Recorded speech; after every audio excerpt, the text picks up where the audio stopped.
Baby, let's go. Should be going. So excited. So very excited.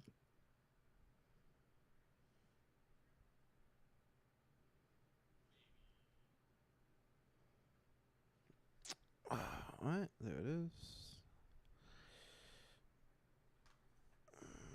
Make sure if you're joining us, like the video. Tell a friend, tell a friend. Tell a friend. And then tell me. Tuche. Oh. Man. I sure hope they... Man, is next week just going to be a dead week then? Destiny? It might be. Who knows? Yeah. Would have been a good week to put Iron Banner in. Instead of the second to last week. Yep. Well, we're only allowed to have it twice in a season now. Mm-hmm.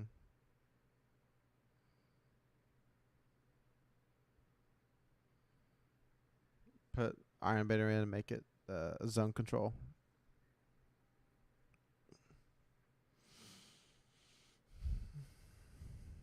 I feel like that's what it's Did you see the Bungie Day email stats for the G-Horn? Yeah. Yeah. I can't believe we're only 2.4, like we're at 70, not 75. We're at 66.66% of the kills with Yallarhorn in D2 as we were in D1. Mm-hmm. And we've only had the gun since September. No, wait, October. When did the 30th come out? I thought it came out in early December, late November time. Yeah, November. Okay, yeah. So we haven't even had it for. We barely had it for 9 months. Yeah, and we have almost as many kills as we did the entirety of it existing in D1. Yep, that's awesome. I mean, partially that's all the catalysts and how much fun it is to use in dares with the heavy ammo infinite, but still crazy. I got my first Yallarhorn 1:14:15. How long has Destiny 1 been I got mine on 8/5/2015.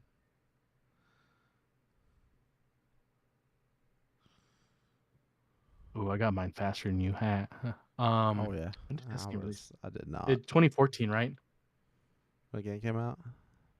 Yeah. Destiny 1.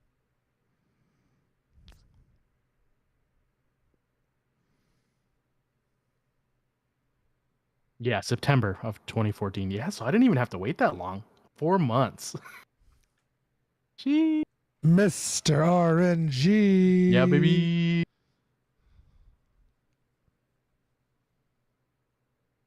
But problem is, I saw that Xur had the icebreaker, and I'm like, that doesn't look that cool. And I skipped it like a chump. Dang. I was one of the chumps that was like, I don't have icebreakers. Like, everybody has icebreakers, right? For the Vault of Glass cheese.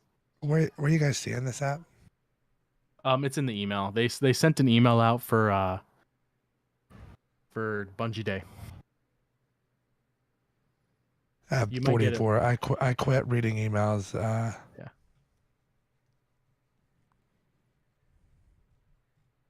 Oh, I got it here.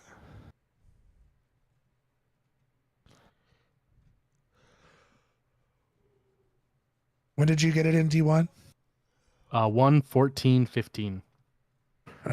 11/21/14. Nice.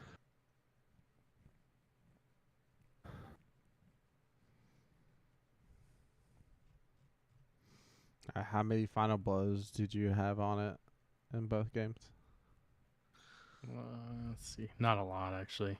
Let's see. D1 57:36 and D2 15:57. I only have 143 kills with it in D1. But in Destiny 2, I have 8,415. Dang.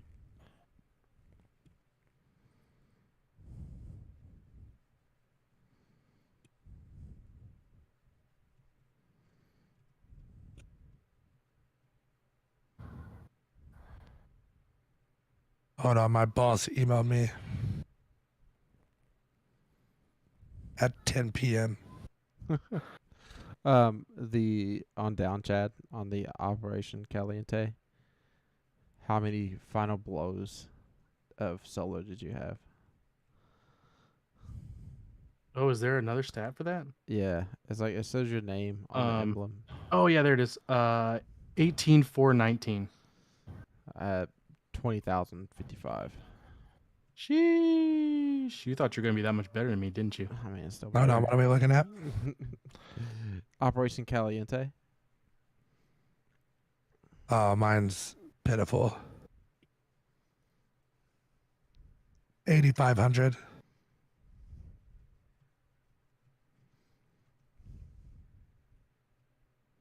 What were you guys at? Like 30,000 or something, probably. Oh, just no. I'm at 19. He's at 20. Yeah. 20ish. Yep. My wife asked me, "Do you need these Prime awards for linking the Amazon Prime account?" I was like, giving "No." them to her. Yeah, I was like, "No, you should log on and claim that stuff because I have all of it." Yeah. You should just right. yeah. So.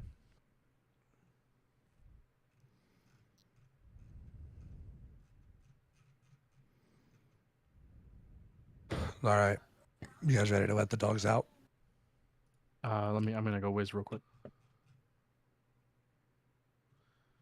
Oh, I need to get motivated.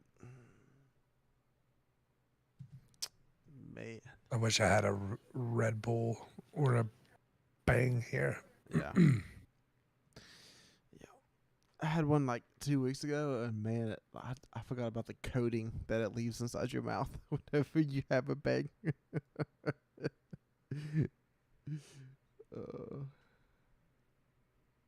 I had some G Fuel in there, but I'd have to like go. I'd have to like go make it and shake it up and drink it, and then it gets to the end, and you're like this. Because you gotta constantly swirl it up before you drink it. That way the bottom's not so bad.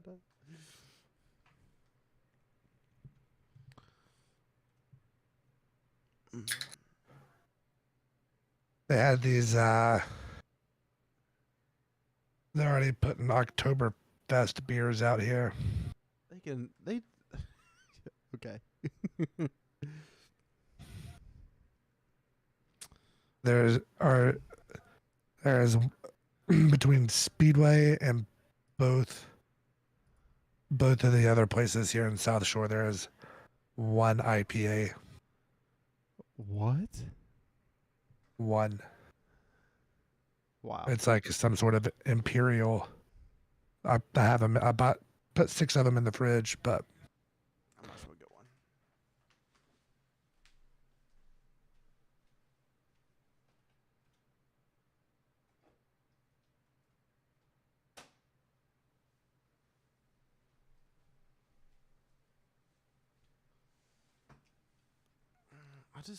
I'm not in the mood to drink that much beer nowadays.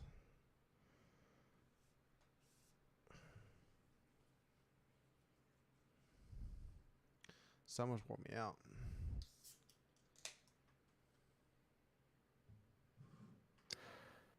I know last night we were playing those GMs. We got done, and I had ate like 20 wings from B-Dubs right before we started. Ooh. Then I think I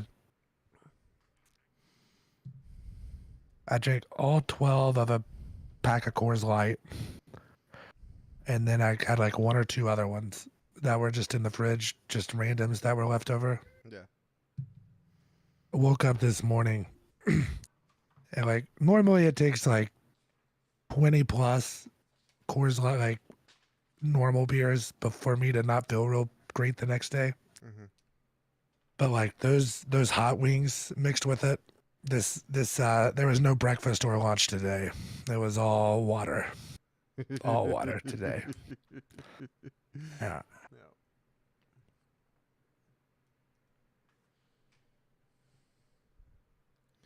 Do you all have a quick, minute monologue in you about what's it mean to be a guardian? What makes a guardian in your opinion? Yeah, I could get a minute. Okay, I think I can get If one. I go last, I probably could. Okay, all right. I'm not doing it right now. I'm not doing it now. Are you not going to do it in the podcast? I'm not. How long do we have to do this? Oh, I mean, I'm saying if we do it in the podcast, you can easily clip it and pull it out and put it. Yeah, but but my hat's outside. I don't have my hat on. Oh my god! Okay. Somebody make fun of this man. Okay. Well, dude, look, I'm getting deep in the corners now, man. Dude, I've been deep in the corners Look at for that. like last 5 years. Right? No. I know. I just 8 years. didn't want to be mean to you. It is what it is. Biology can't stop. I saw a picture of our boy Jake in some formal pictures today. Yep. Sheesh. Yep. Squirrel Paws. Was it Squirrel Paws 62? Yeah. It was a game attack? 6'2". Yep. 6'2".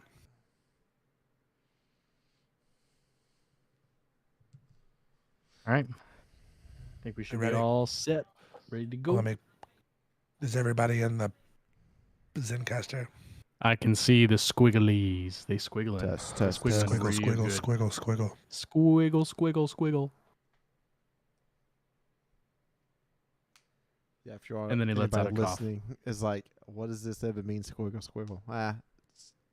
Oxford tweet out a picture of it one day. It'll all make sense. Yep. Remember the time you got the weird sounding audio and there was a pre-show and everything? That's because we didn't check squiggles. You got to check the squiggles. They're important. All right, we ready? Yep.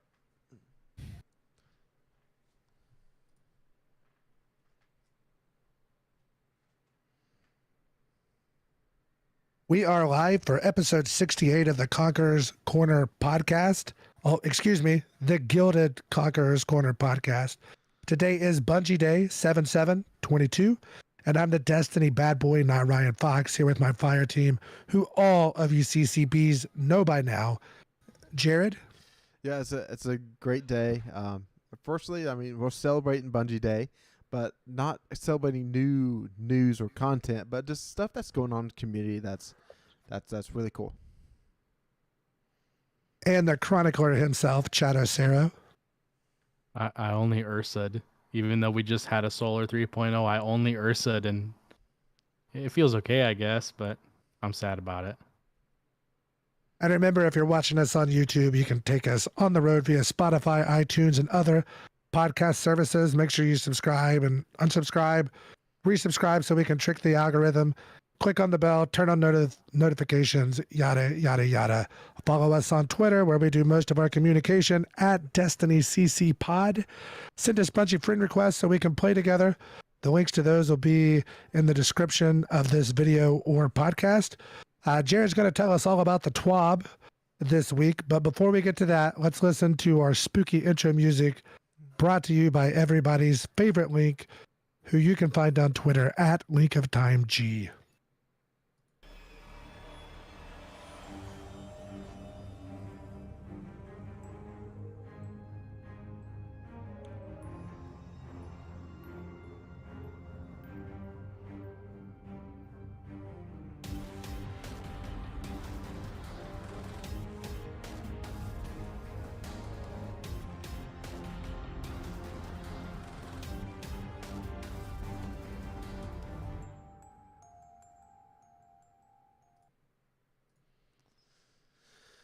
All right.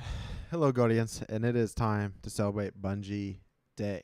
Now, to kick us off in the TWAB here, Bungie wants to know what makes a Guardian a Guardian. They want to hear your stories. So you can take a minute, share a video. You don't have to be all the way up to a minute, maybe less, telling your story as a Guardian and who you are as a person. Consider this a Guardian profile and your chance to tell everyone about your favorite Destiny memories, any friends you made along the way, and anything at all that makes you feel like a Guardian. So I think we're going to try to come up with our little quick monologue here of what makes a guardian to us. I have something in mind that I think what makes it up to me. Unless one of you two are ready to go. All right. Nope. So, I'm a hunter main. That means I can adapt to any situation. I can go play PvP. I can go play solo. I can go invis and just go wait in the shadows and watch all the action to be done and wait for my time to strike. Meeting these two in game. Fox I know for a long time before this, but the friends we made along the way and the spirit animals and then when we tackle these gilding conquerors every season is one of the best feelings I had, and just building a community and just having fun in many different ways. Fire team, raids, and solos. That's mine. Ryan, you ready? I guess I can be if you're gonna do it like that. So, being a guardian to me is kind of if you take it for what the name means, guardian, you are protecting others. Especially playing a warlock, a lot of what I do, I feel like, is helping teammates as far as either buffs, giving them buffs, giving them health, or debuffing the enemy so my teammates can succeed. A lot like being a nurse, which is my profession. A lot of that is also helping others and trying to do that. My favorite memories of being a guardian, I remember going to the midnight release when the game came out and all that. But whenever one of our clanmates from the Spirit Animals Killer Clown passed away, and we were able to we've done 2 charity 24-hour live streams, and we've raised a ton of money and for cancer research, not to mention day 1 raid races. I remember Chad and I have been playing together pretty routinely. Like, we take the same days off for work and stuff since Shadowkeep. It's kind of whenever we started teaming up. Jared, I've played softball with for years, and baseball, we literally grew up 3 miles from each other. And bringing him into the game has been great because it's also fostered that friendship. So friendship with others, helping others, and, becoming a legend. That's what being a guardian is to me. All right, well, taking all the good words. That's what you get for waiting So to go for last. me, I was. Being the resident tank, the Titan is very much about supporting by being in the front, taking on the hits so that your team can either regroup or so that they can put in some work, and being that supportive pillar from underneath. I may not be able to heal you guys like Ryan does, or absolutely murder everything from invisibility like Jared does, but I'll be there to shoulder you guys and help us get to victory. It's definitely, like they both said, very much about community.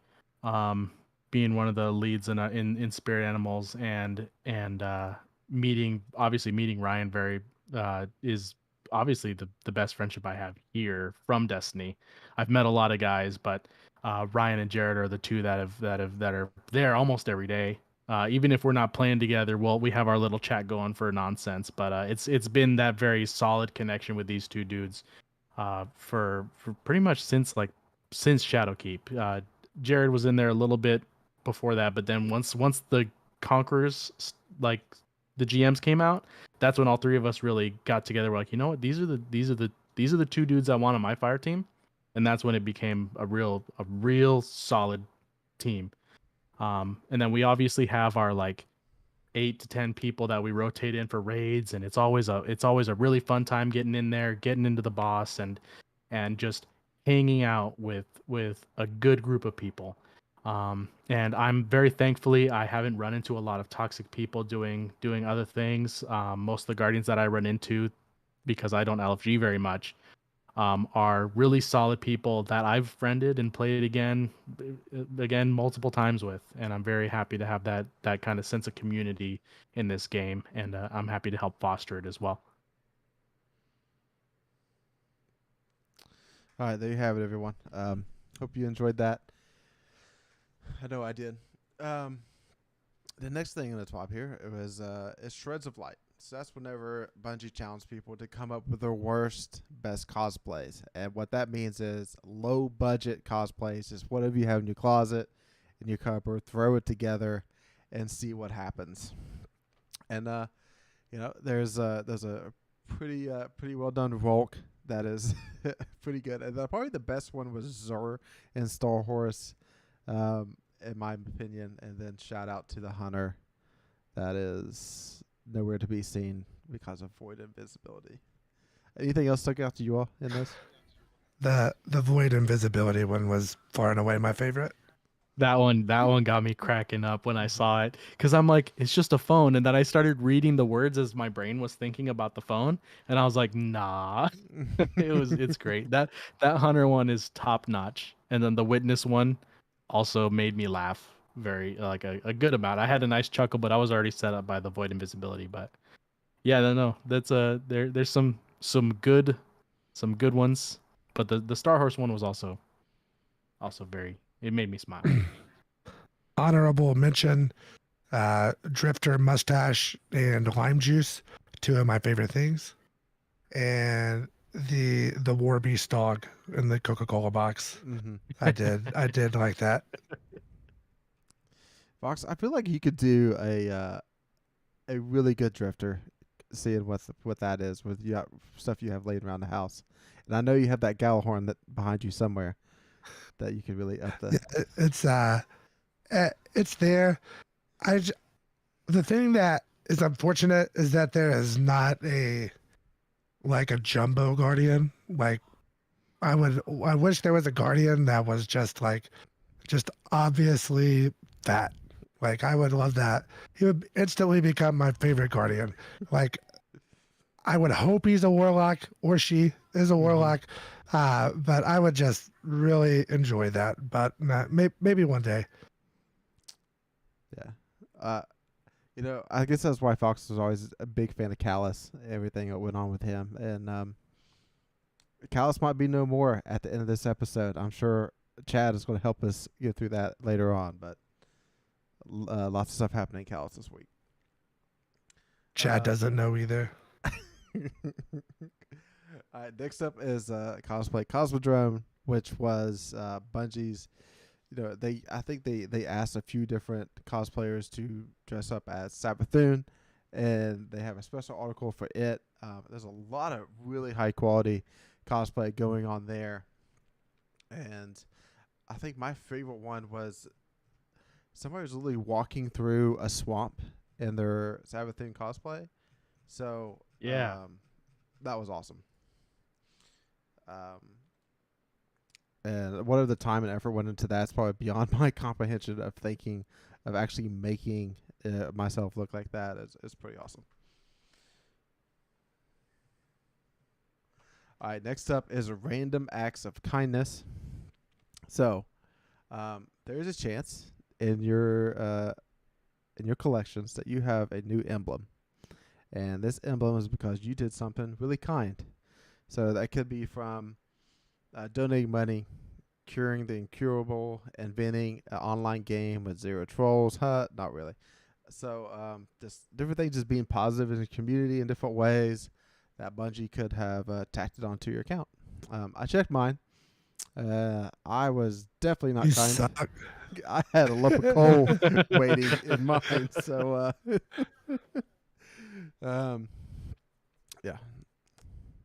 yeah.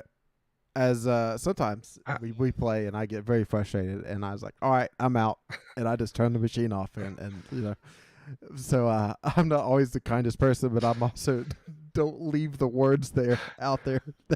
If I didn't leave, the words would have been a lot worse. I'm done. And then I'm done. There went Jared. Should I call him and ask him if he's done? We did debate that one time, but I was too afraid. So It's like, bro, don't do it. He won't play with us for a week. Yep. All right. I guess the question is between the three of us, who you think was the kindest over the last year? it's Chad. It's Yeah. not me. It's not you. Why wouldn't you Yeah. think it's you?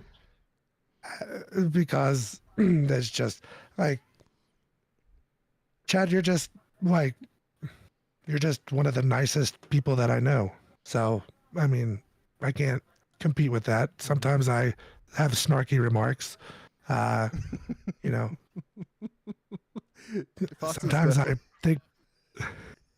thank people for their service and things like that, you know. But Chad, you always just keep your mouth shut if you don't have something nice to say. Yeah. I try. But I do like Fox as usually the kindest to people that we're trying to teach them something new. I do feel like Fox is most of the time is very likely to step up and explain an encounter. And then when you don't want to, he's like, I got to go use the restroom whenever it's time to. Yeah. You got to go pee. You got to go pee. No, he is an excellent Sherpa. And I think part of that is because he wants people to stick around so we can have more variety in a raid group. And he just wants to carry more people through it. And so I don't have to continue to Sherpa. That's the other part. Yeah. True. All right. So keep a lookout in your collections for that.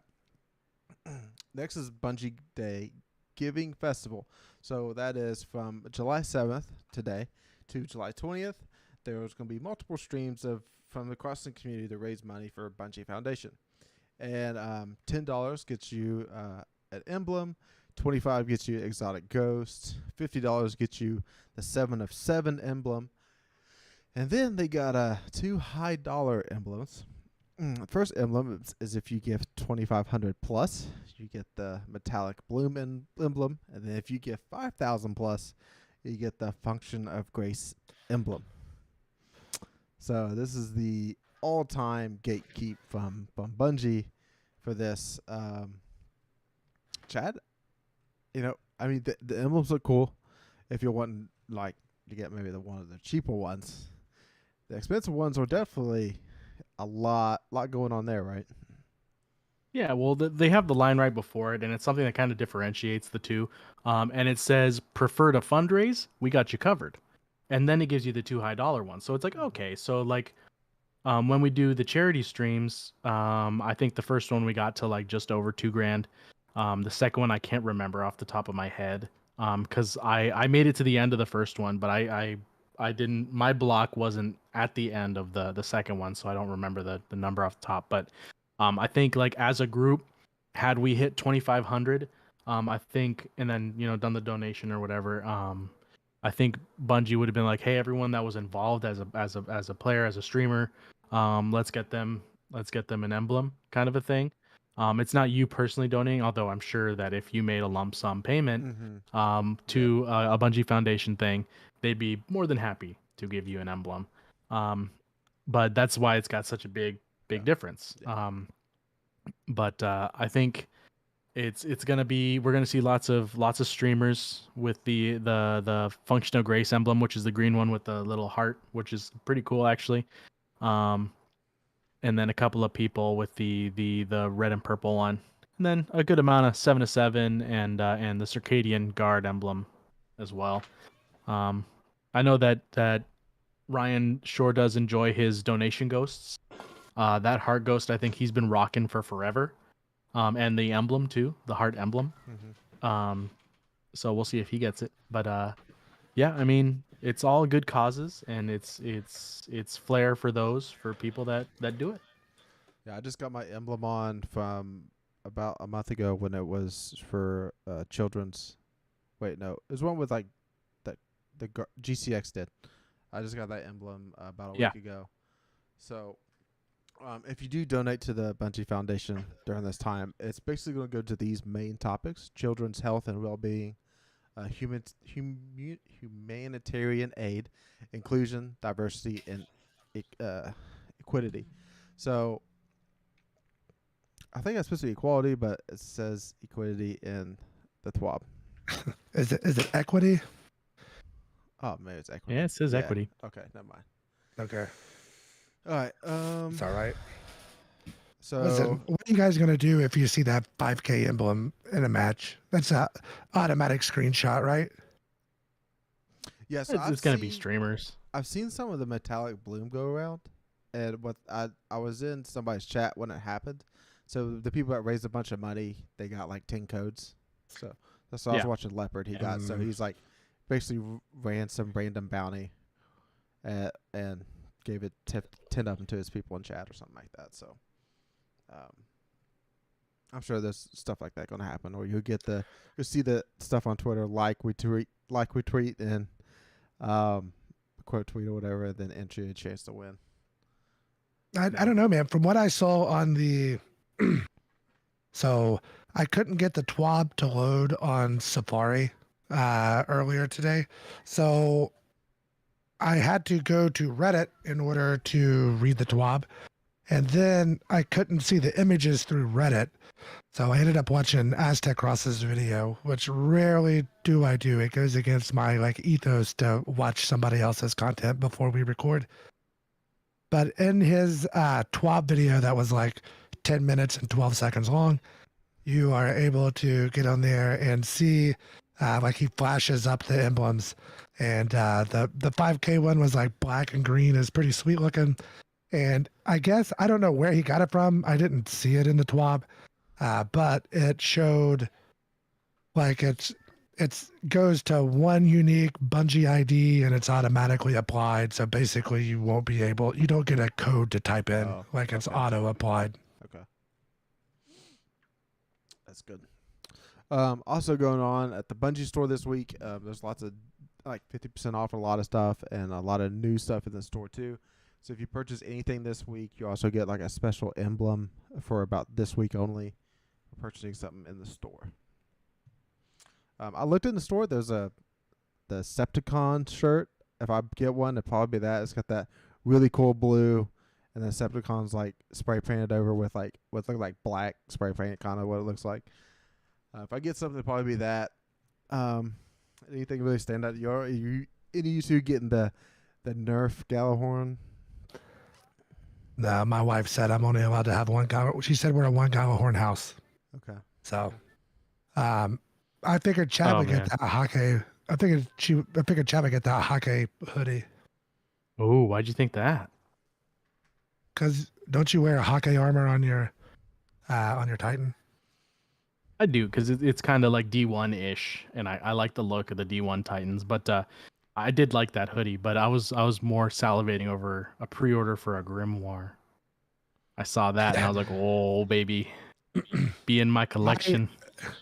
I ordered the tricorn pin mainly because I had it once, and then whenever I flew to Vegas and visited Mr. Vegas, it fell out of my hat. I had it on the right side of my hat over here, just pinned in. So either that or Mr. Vegas stole it. He had David Blaine come over and steal it or something. So that's I did order one of those. It's $15. I don't need the emblem, so if one of you guys don't want it, I'll probably give it away on Twitter or something from the account or in the Discord. Yeah, just go away. It's fine. All right. Next thing in the TWAB is actually a little bit about gameplay and stuff going on in game. So the missing Artifice armor slot, and they're referring to this as the Indiana Jones bug. So basically what happened is, going into this season, if you had an Artifice armor that had a artifact mod on, it erased that mod slot whenever you loaded in this season. So you could have Artifice armor laying around that doesn't have the mod slot, even though it's supposed to be, because you left the mod in it from the artifact. So they're diving in to try to keep this bug from happening in the future and going back and fixing the armor pieces. And they're saying this is equivalent in the Indiana Jones movie, swapping out the gold idol with a bag of sand. And that's what they had going on. And this is proven a little bit harder than what they thought. So they didn't even give us a date yet. So this is probably not going to be in the Solstice update where this is fixed. So it's going to be a little later on. So this is not the first time Artifice mods have screwed something up, right? Or the seasonal mods. Always take them out. Yep, that's always like the last 2 weeks of every season. Unslot all artifact mods. I had to go like a whole month and a half into a season without any like of the shotgun mods, and it was like a season that was shotgun heavy. I was like, I don't have any shotgun scabs. I can't do anything.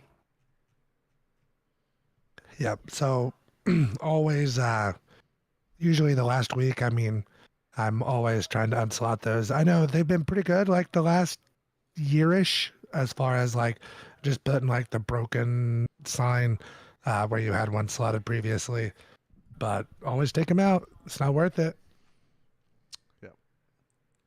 All right, and that's pretty much it from Hippie. So pretty solid there of just showing a lot of stuff going on in the community.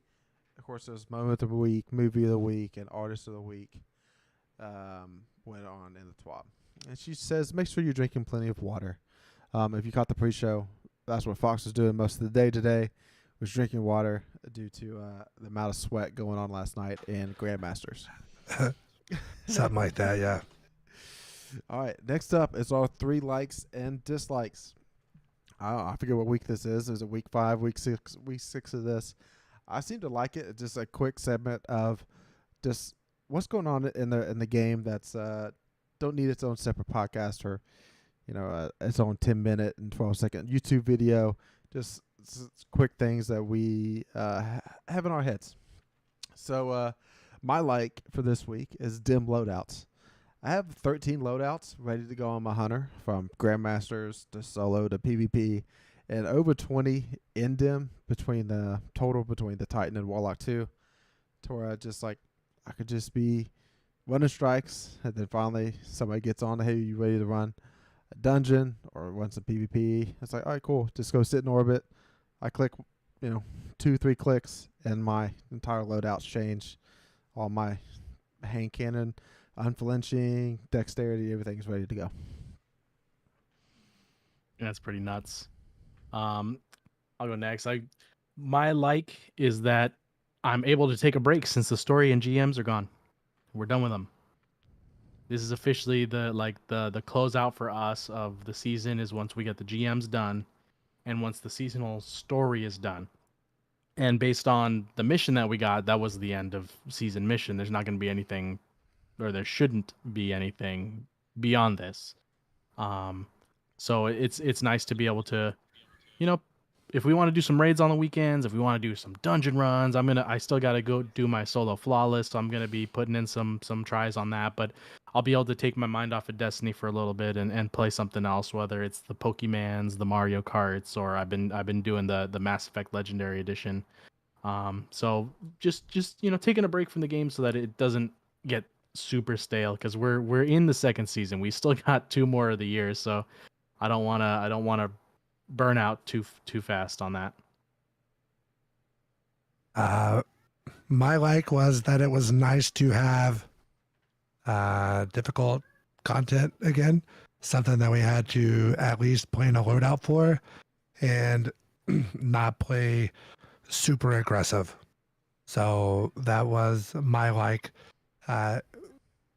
This whole podcast was started based upon of us being Conqueror's Corner. I'm sure you pieced that together through the first 67 episodes. But so this is the stuff that we like. They sure did used to be a lot more difficult. I will say that. Used to, it would take us 2 weeks to do 6 of these, especially that first season. We had 14 days because I wasn't high enough on my season pass in order to qualify for minimum light. So luckily these 2 bros, these 2 Conqueror Corner bros here, waited on me to come through the Destiny bad boy. So saying that, my dislike is that it only took 2 nights to run through the GM Nightfalls, and now I am out of things to do. So I wish they were more difficult. I really wish it didn't take 16 minutes and 21 seconds to run through some of these Grandmaster Nightfalls on our very first attempt of the season. That would be ideal. But, I know that with experience, things become easier. We haven't had a lot of new strikes, so these were all repeated strikes. So we already had strategies and knew where the enemies would be because we put the time in before this season. So that is why it didn't take us terribly long. So I wish it took longer. I wish that things were a little different, but those 2 nights were really, really fun. So, Fox, when you say you wish they was a little bit harder, you think is it the burn that we get, the 25% damage bonus that we're getting now from like the solar or the arc or the void? Yeah, so not to step on the couple segments ahead, but the old Proving Grounds strike, I know it took like 4 seconds for me to put like 220,000 damage into the boss to take that boss directly from like basically a third of its health to put it into a shield. And that was just me sitting with that cataclysmic because it was solar burn and just hitting like 8 consecutive headshots on it and just laying damage out real fast. Okay. So my dislike is that Jared did this to me, but that the Bungie Day TWAB didn't prove my Wrath of the Machine theory. We were very hopeful that the Bungie Day was going to have some kind of stuff for next season, or at least Solstice that's coming up. Maybe they'd release the name of the which raid they're bringing back. Any kind of hints on Solstice and what's going on there. But nope, it's just super chill. That was it. And I'm like, well, it's cool that it's chill, but like now I feel bad. Yeah, I think it's probably on me. Last night it's like, oh, we'll find it out tomorrow if you watch that VOD. Just like, yeah, we'll find out tomorrow about what the raid is. Yeah, I was just like, whatever it was, like I'll put money down to, hey, yeah, we'll find it out. Last about expectations, and I definitely hyped you up, and that's on me. All right, my dislike is I'm kind of missing the palindrome chase in Grandmasters. So usually in Grandmasters rotation, there's always like a gun or two that I'm like, oh, I really want, the Godwell of it. And the weapons that's in there now don't really excite me. The 2 new ones is DFA and Horror's Least. Pulse rifles don't really get me going for the most part. I'm only using them this season because of anti-barrier. And I hate them in PvP. No time to explain and peace of mind. Just they can go. Yeah. They can be sunset. Peace of mind can suck it. I wouldn't shed a tear. But maybe DFA with that time payload, or get me going during that week. But I'm missing palindrome. I really wish they didn't take it out of rotation. All right, next up is weapons breakdown. So these are 4 weapons got added to the world pool this season. I haven't used one of these quite a bit in Grandmasters, so I'll let you know when we get to it. But the first one here is Lunata 4B. I don't know if I said that right. It's the Stasis Bow. It's a lightweight frame. And its trait is the Vice Stinger, so that's whenever eventually when you get a hit, you just automatically reload. I haven't successfully done that with this bow because I just don't use bows, and there's no champion mods for bows this season, so there's definitely no reason for me to use one. But if I got a PvP role, I'm going to look at Elastic String, so that just brings down the draw time as much as possible. Helica Fletching in that second column, which increases accuracy and stability, and then no distractions and successful warm-up. Just you get a kill, and then you can easily get that next few arrows off quite fast. And then PvE, Elastic String, compact arrow shaft, shoot to loot, and headstone. So it's a stasis bow, and one of the best things about stasis primaries, you can create the stasis crystals with a headshot. So that sounds good. I haven't got this to drop yet with the headstone roll yet, but that's definitely the one I'm going to be keeping for the most part. This stasis bow with headstone is the most important thing, I think, looking at this bow. Even in PvP, you can use headstone, in my opinion. Yeah, I really like the Lunulata. That's what I like to call it. I'm not sure if that's right either.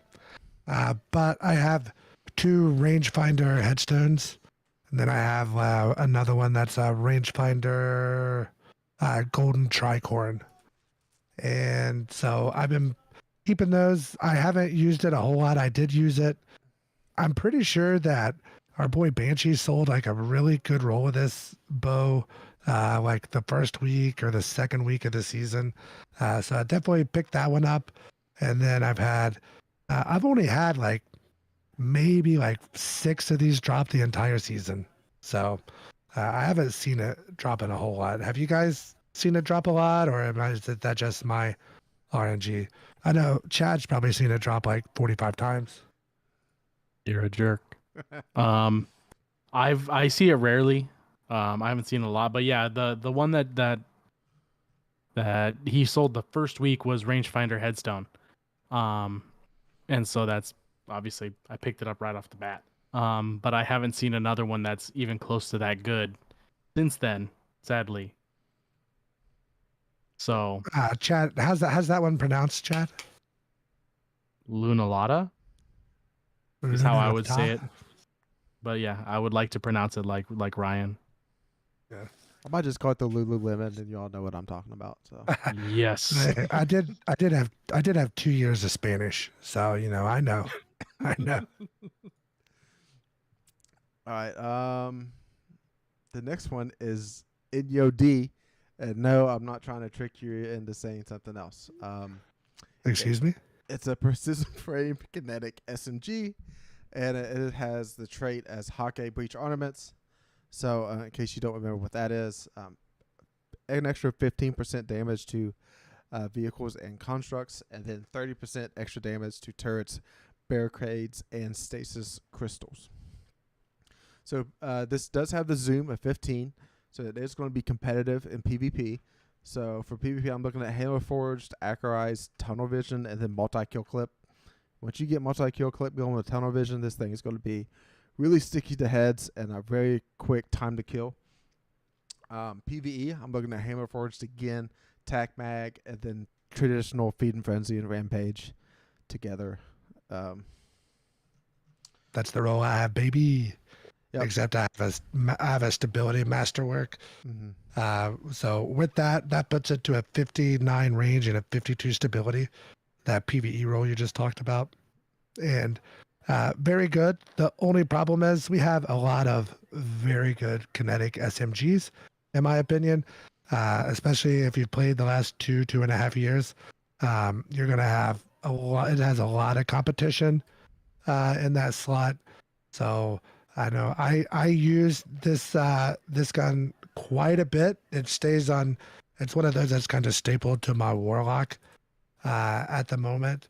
But just in that same slot, you have Inyo, you have Submission, which most of us have crafted versions of by now. You have the Extraordinary Rendition, and then you also the Forensic Nightmare, Friction Fire, Multi-Mock, and then Chad's favorite, Osteostriga. And then last but not least was Cold Front. So, and then Escape Velocity as well. And is Huckleberry in there? Yeah. Yep, Huckleberry. So, I mean, you have literally 8 different SMGs all in that kinetic slot that fight for it. So, I wish it was like a solar SMG or something. That way it'd have a little less competition. Because we definitely don't need to avoid SMG at the moment. And then ARC SMG, you have the granddaddy of them all, the Icolos in there. So great gun, really good, just a lot of competition. Yeah. And, if you're tired of like Titans sitting behind their barricades in PvP, keep one of these around because it does melt the barricades. And then whenever anti-barrier comes back around on SMGs, then you'll like double melt it in PvP if you select anti-barrier on this SMG. And maybe at some time, Bungie makes PvE enemies put up more barricades and stuff to shoot down, and it's gonna be nice to have some of these Hake weapons to help get those down faster. All right, next up is Stacko 46. Staccato. Staccato, yeah. Yeah. All right. Staccato. Solar Precision Frame Scout Rifle with Soros Synergy. Now, this is the weapon that I actually used quite a bit in Grandmasters. And the main reason is that it can get adaptive munitions in that last column. But when it comes to last columns of weapons, this might be the best last column I've ever seen on a weapon. And I don't know why this is an open world. It's an open world drop of a weapon. It's not craftable. But this last column is explosive payload, incandescent, focus fury, adaptive munitions, dragonfly, and rampage. All those I can find a role for this weapon to use. And then focus fury is actually decent in Grandmasters because it takes over 2 clips to kill an enemy for the most part. So you're eventually going to get that extra 20% damage. So PvE, I decided on arrowhead break, tac mag, and then outlaw with one, like whatever you want to use in that last column. They do have, it is unstoppable this season, but I think if I could really choose one to use, it would be incandescent. I think it has, if you're doing that solo build. If not, just focus fury for damage. It's hard for me to pick which one in this last column because I can actually saved. I have 3 of these in my vault: adaptive munitions, explosive payload, and a dragonfly with shoot to loot. Because when dragonfly plops and a brick falls out, I'll automatically get the brick from the dragonfly burst. Yeah. So I was looking at mine. I typed in "is scout rifle is solar" into the search bar of Dim, and I'm only pulling up 3. We got the Vision of Confluence, the Time Lost, and then Staccato, and then Trusty from the Deepstone Crypt. Is there something I didn't keep? Pleiades Corrector. Pleiades is an Amalon. Oh yeah. It was that's the Future War Cult one. Yeah. And then you have 2 exotic ones. You have Skyburner's Oath and Polaris Lance. Okay. Is solar our? Do we have a lot of energy scouts, or all of them that only like 2 or 3 or 4, not counting exotics? It feels that way. It's like when you think of void ones, you only think of a couple. Like Pointed Inquiry and well, you got 3. Royal Chase, I want to say, is a void scout. They got you should embrace or Royal Entry, or Royal Chase. I can't remember which one. Mm-hmm. So yeah, I wish this was a 200 RPM instead of 180, but it's not. I think that's the only thing I can complain about this weapon in PvE. Now PvP, I don't really know what people are looking for in a 180 scout, because most of the time they want box breathing on a 180 because then you could 3-tap. But if you're going to have to get that 4-shot off, you're going to need to flinch the other person in PvP. So I picked arrowhead break, steady rounds, compulsive reloader, and explosive payload. So shoot 1 bullet off, you get the reload, then you proc Soros energy where you get increased flinch reduction, and then you're flinching them to the sky with explosive payload. All right, the last weapon here. Galu RR3. Hopefully I got that one right. I don't know. Adaptive frame arc sniper. And In PvP, it's not going to be too fancy, but it is going to be decent. So fluted, accurized, no distractions with snapshot. I don't think there's much to debate there for the most part, except for maybe column 3. You could go assemble instead of, as if you're around teammates, you get that little extra handling. But other than that, I think that's what it is. And then PvE, fluted barrel, appended mag, overflow with focus fury. And if you slap on backup mag, that gets your standard mag size to 7, and then it pushes up to 14 with overflow. Sheesh. Yeah, so Jeez. after 4 shots, then you will start your proc focus fury. So your last 10 shots with overflow on will do the extra 20% damage.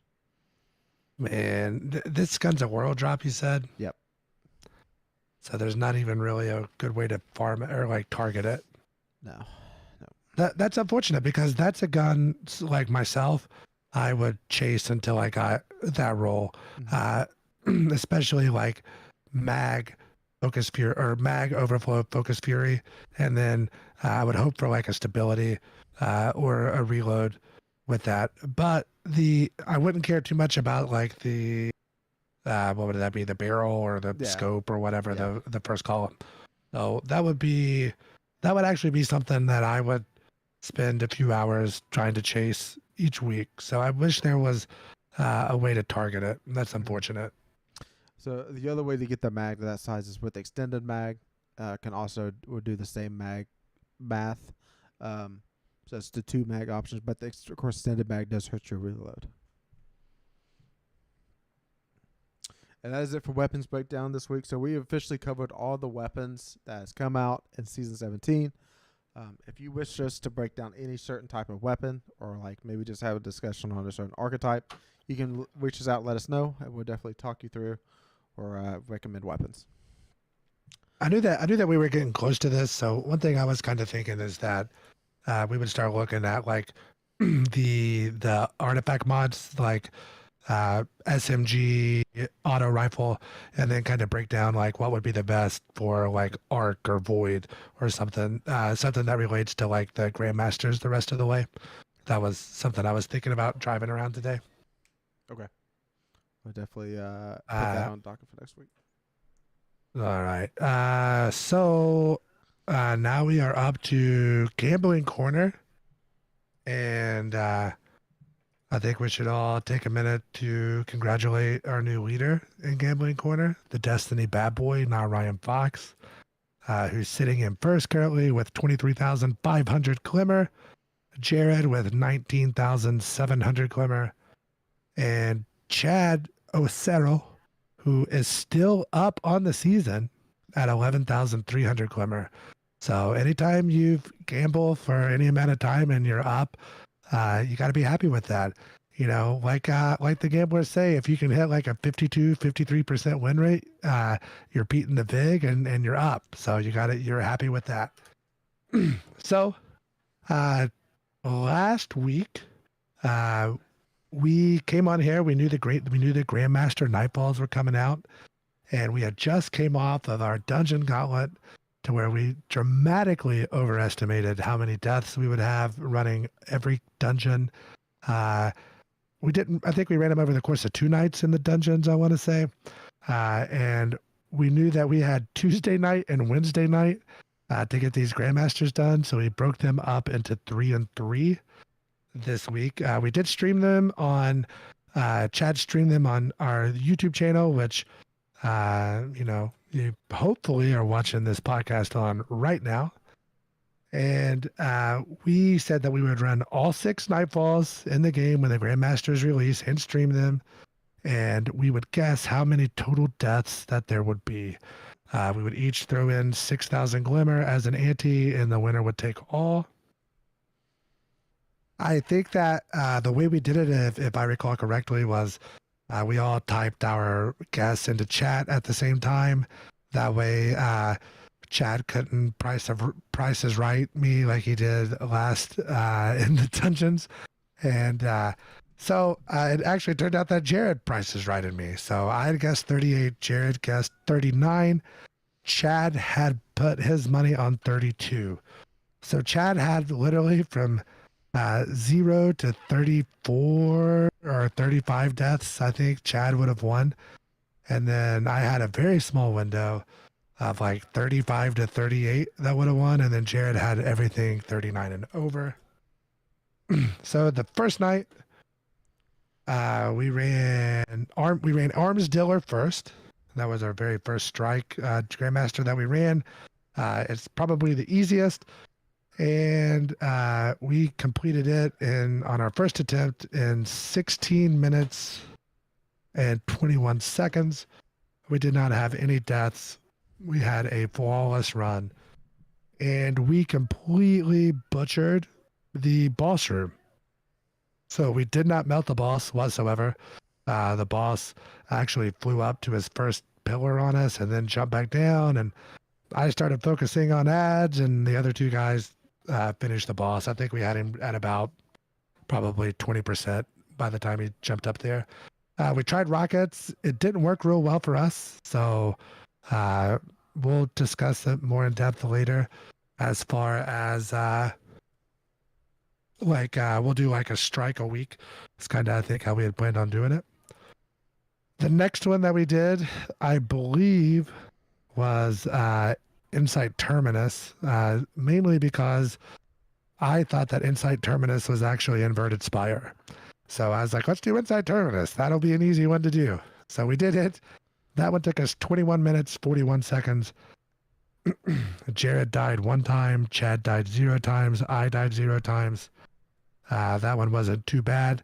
That one was the bane of our existence, our very first time getting the Conqueror's seal.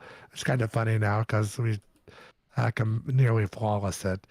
And then after that, the first night, we did do Inverted Spire, which we beat in 21 minutes, 15 seconds and that was a flawless run. So that first night in total, as far as like time spent in there, we were less than an hour actually in strikes, and we had 1 total death. And we went to bed, and I was thinking, man, we really suck at gambling. We have 1 death. We're halfway through. What's going on? Anything you guys want to discuss that first night? Did we do better than you thought? Worse than you thought? Kind of where we thought we would be? Or what was your guys' thoughts?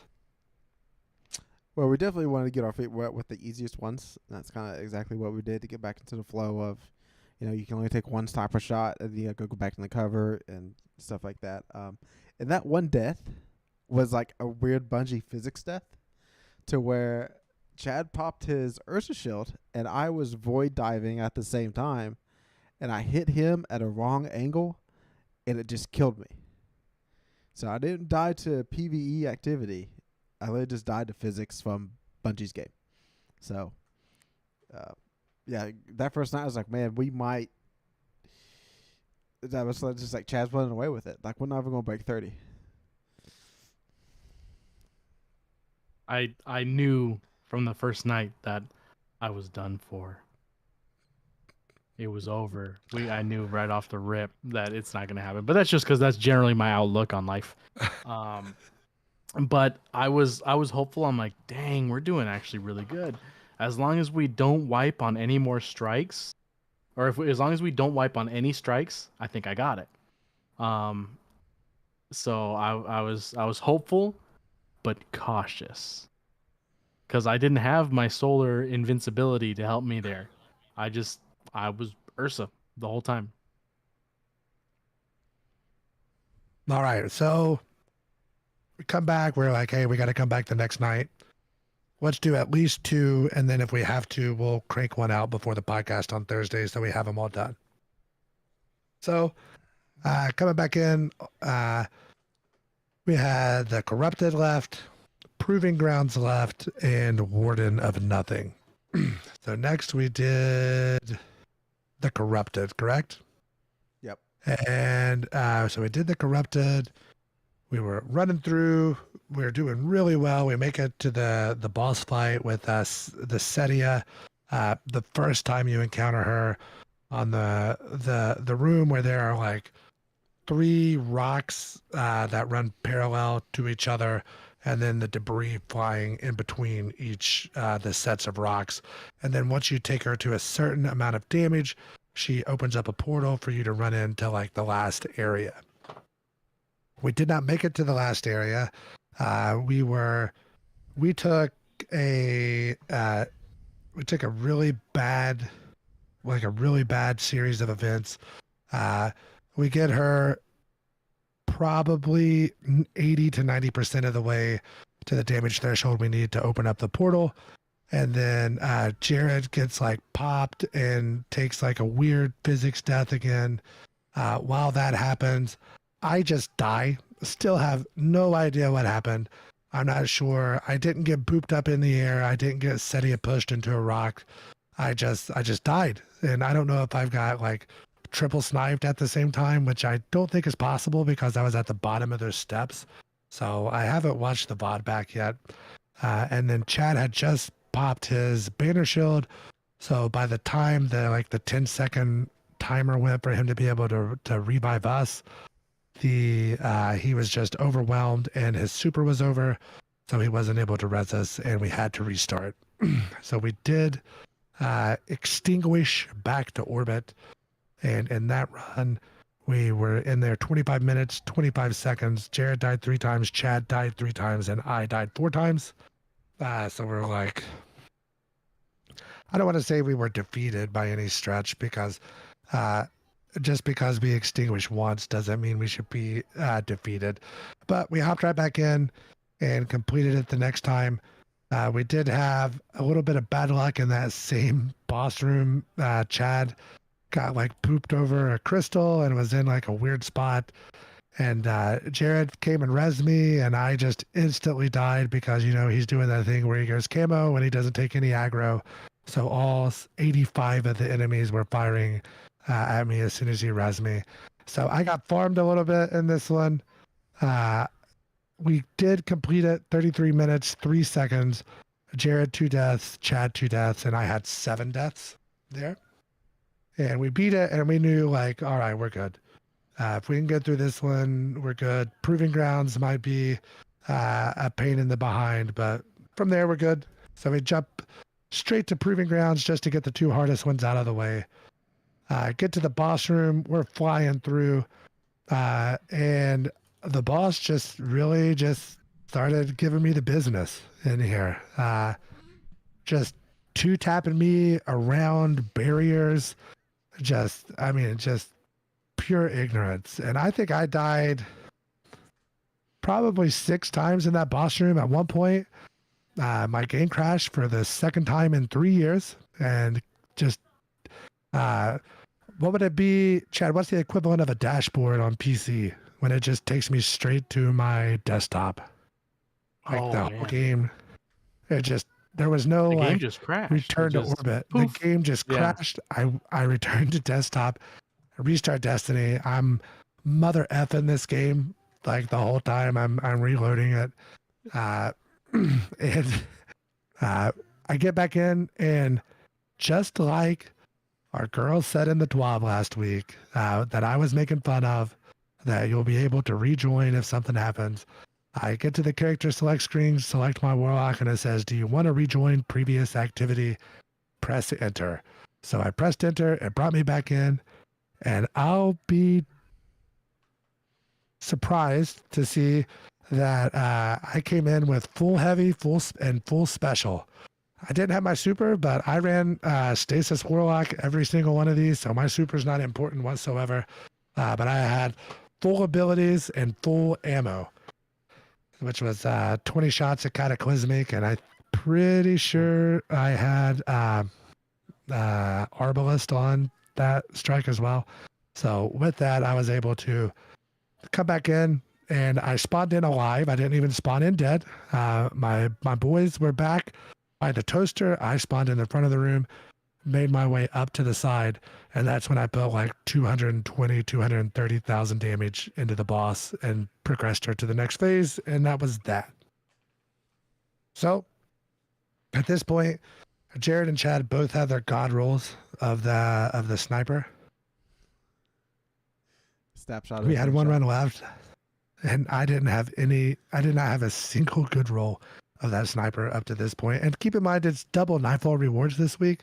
So you get two plus 2 ascendant shards, plus like usually an exotic or 2. So I mean the loot was just, it was sprinkling on us the whole time. But from there we go Warden of Nothing. Is that right? Yeah, that was the last one. Yeah. And we beat this one. And it was a fun time. And I think we had 3 deaths total. I think we each died once. We did not keep a running tally of the deaths because had I have known, I would have tried to cheat to manipulate it to where I won. And just being honest, that's how I am. Chad's like, "What's our deaths at?" And I was like, "I'm not gonna look because, we'll keep it going." So from there, we beat that one in 21 minutes, 21 seconds. We all had 1 death. And that brought us to the final tally.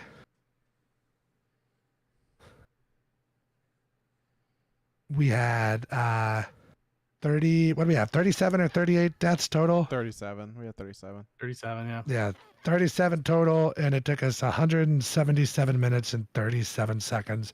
That is counting the extinguished run on the corrupted. So we had a little under 3 hours of actual playtime. That's not counting orbit time where we're talking about loadouts and getting all our mods and all that stuff set up. So that was our experience the last 2 nights. I had a blast. I was very happy to win the bet, and jumped me from worst to first. So what did you guys think? Anything I didn't touch about? I know, Chad, you said you were Void Titan the whole time. I ran Stasis Warlock the whole time. Jared, what about you? For everything except for Proving Grounds, I was the permanent invisible hunter.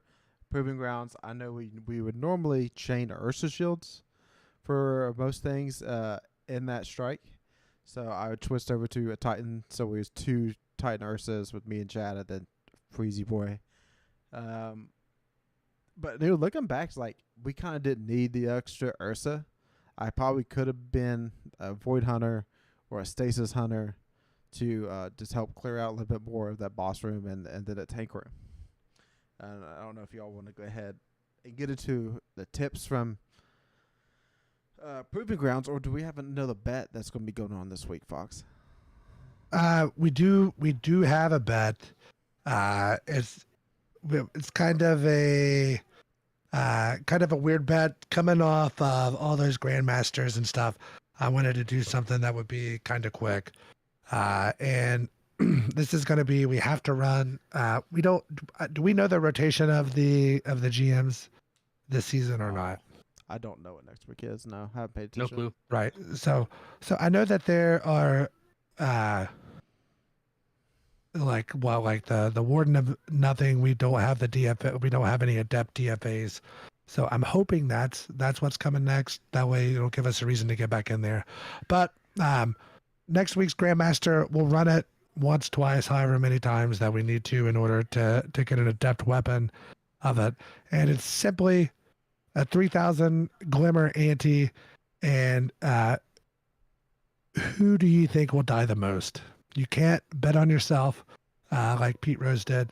So this is Chad would have to bet either Jared or myself, and I'd have to either bet you or Jared. So technically, we could have multiple winners because you only have 2 options to bet. So Chad, if you can't bet on yourself and you die the most, you would win the bet if you choose correctly between Jared or myself. Do you guys understand? Does that make sense? Yep. Okay. So next week is Inside Terminus, and it is DFA. There we go. And if nobody dies, we run it until somebody dies. I guess 2 people will need to die. Technically, We're gonna end the season out just running endless Inside Terminus. So we doing who dies first or has the most deaths? Who dies first? Okay. All right, winner. And don't you be void diving on top of people, dog. Yeah, I know. Okay. Look, I mean, when we ran this, we had one weird physics death, so we might have to run this multiple times, like Chad said. So, I'm the one that takes the ball, runs it up, takes chances. I'm the one that would do weird physics deaths. Too bad I can't bet myself. So, man.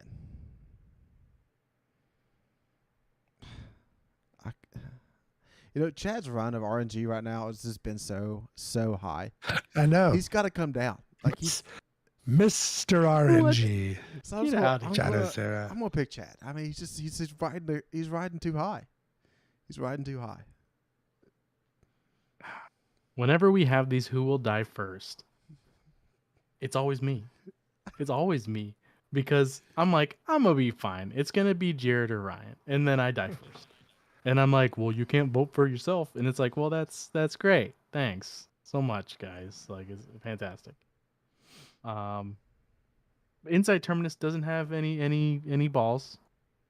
There's a ball in the mid room, but you stay so far back, it's not like you're running up to dunk. We're clearing all the ads before you get up there, so you're not doing like an invis dunk or anything like that. But you do take the most risks in that strike because you're invisible. Yeah. And since you can't vote for yourself, I'll do it for you. Even though Ryan died the most overall, although 4 of those deaths were farming so that he could make sure he beats me, I still think that it's gonna be you. It's gonna be Jared. Yeah, probably.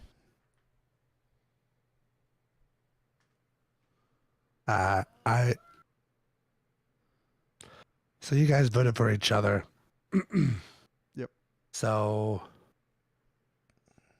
I'm gonna vote Jared as well, just because I think Chad hates to die like in a dungeon run or something. Like if he dies, he's ready to restart.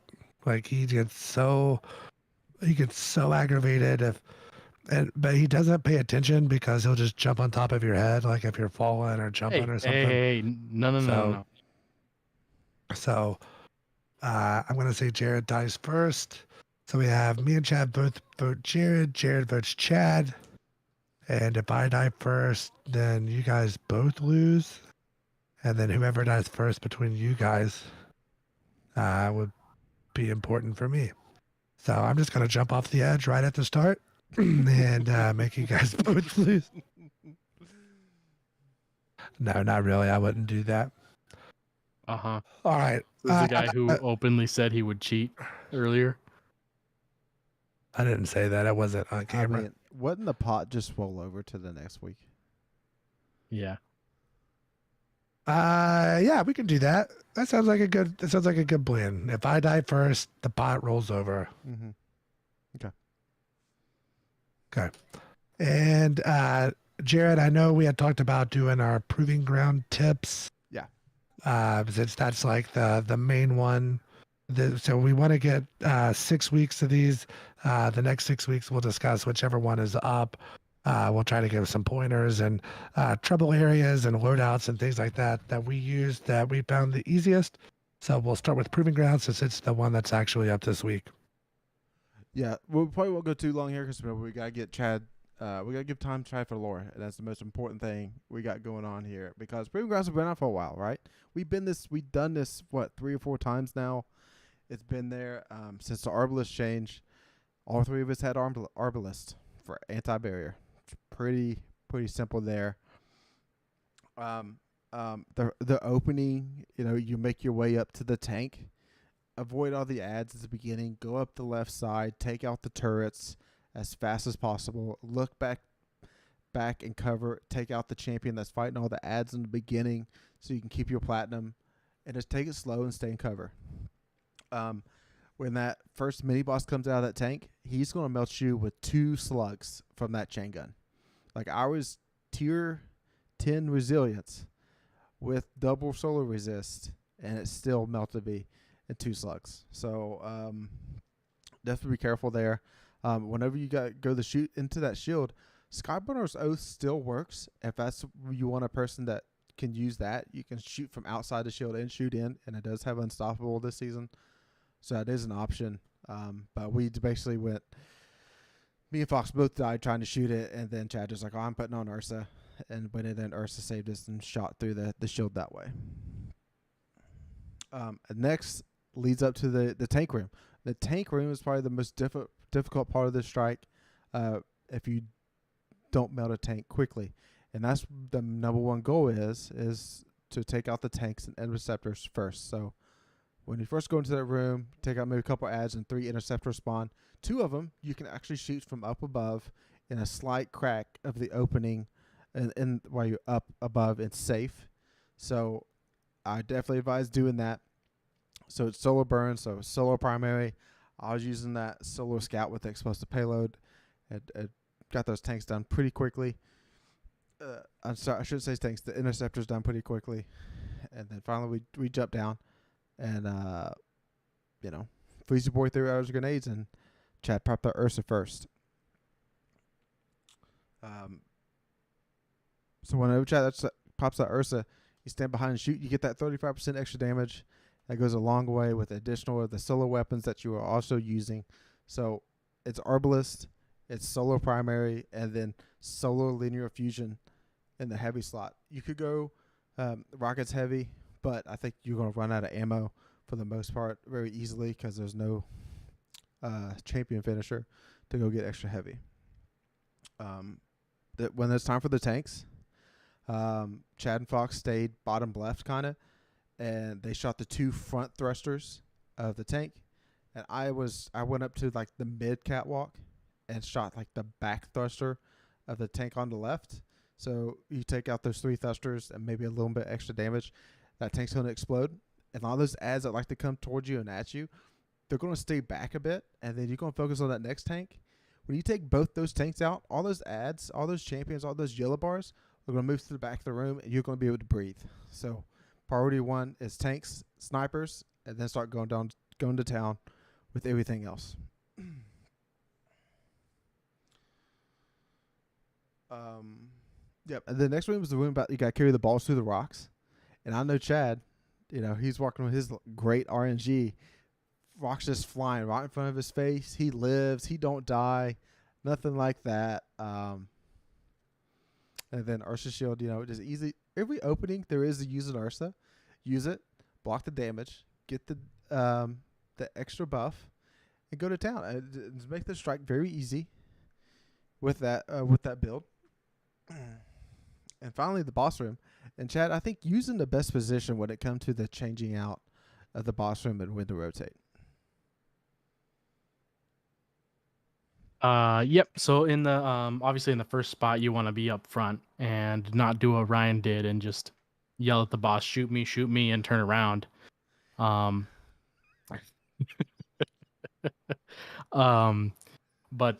Yeah, so the way we ran it is we got the boss almost down to the first shield, and then I popped in Ursa and just kind of walked up to him and took a bunch of hits so that everybody could run to the back corner.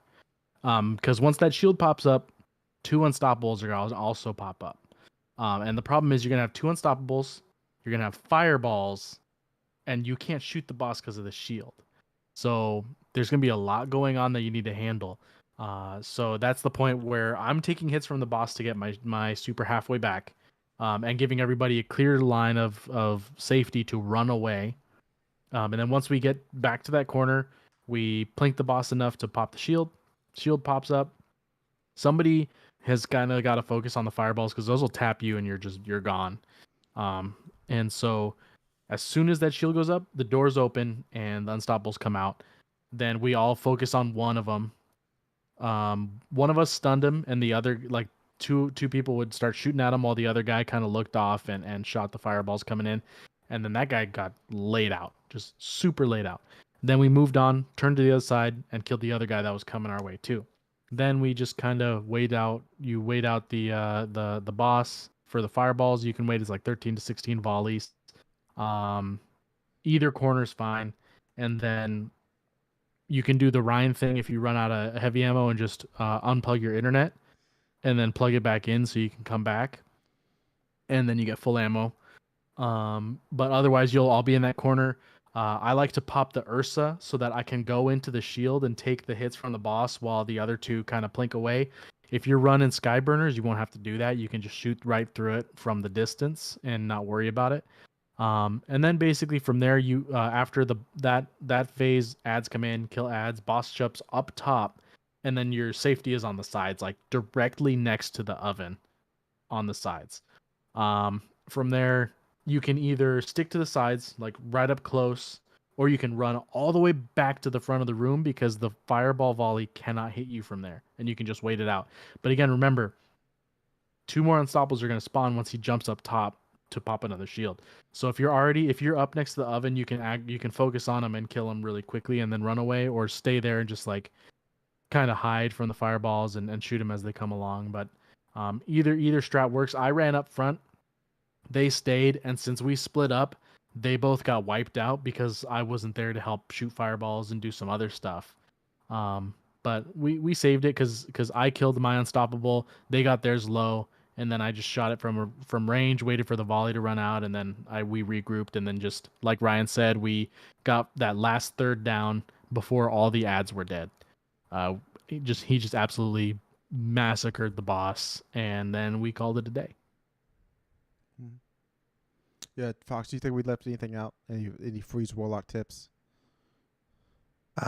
Main thing is there is a weird like overload thing with the freeze right now, to where if you have a turret out and it's shooting at an overload and you're shooting at the overload with like your this is unstoppable, not overload, and you're shooting at the unstoppable, you can get some weird stuff going on with that. So that's really the only thing to make sure that you're freezing. Make sure you're just, whoever your warlock is needs to be focused on being able to stun champions as well, because that kind of needs to be your role, in my opinion. I need to find out the name of that mod. What is the name of that mod, Chad? Do you remember?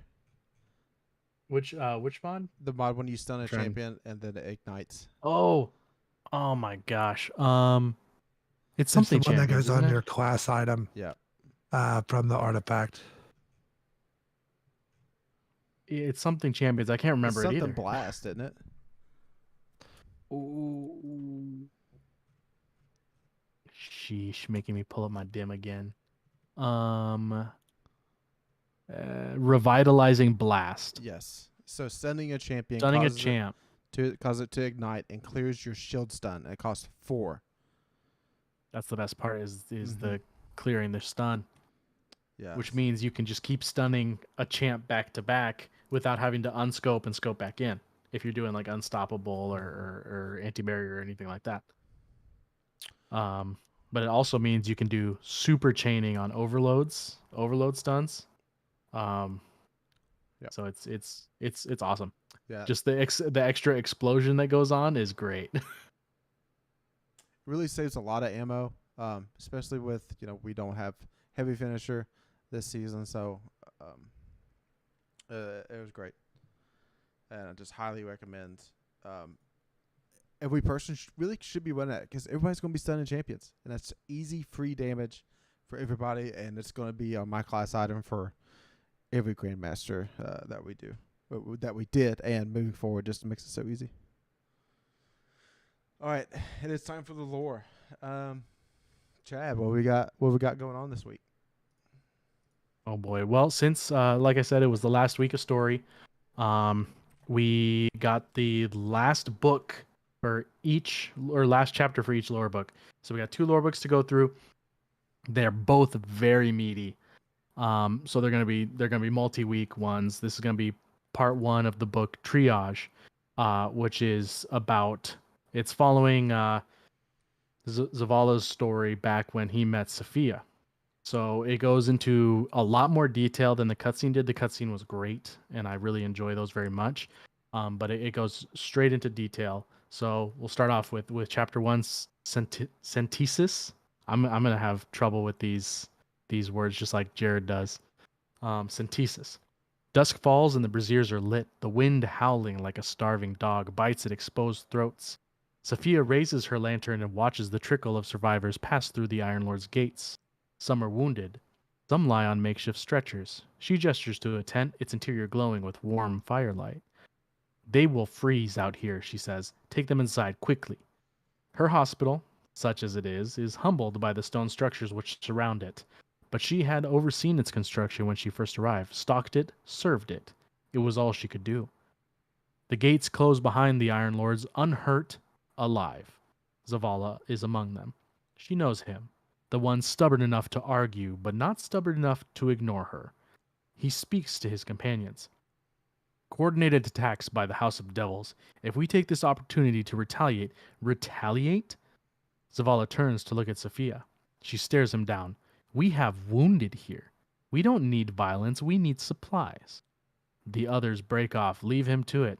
The same fight with the same woman. Excuse me. She doesn't flinch. I was clear, she says. A drone, ghost, bobs in the air just behind Zavala's shoulder. Tarj, his name is Tarj. I'm not a part of this, Tarj says. Sophia stands on her toes and catches his eye before he ducks away. Moving against the fallen will ensure your safety, Zavala says.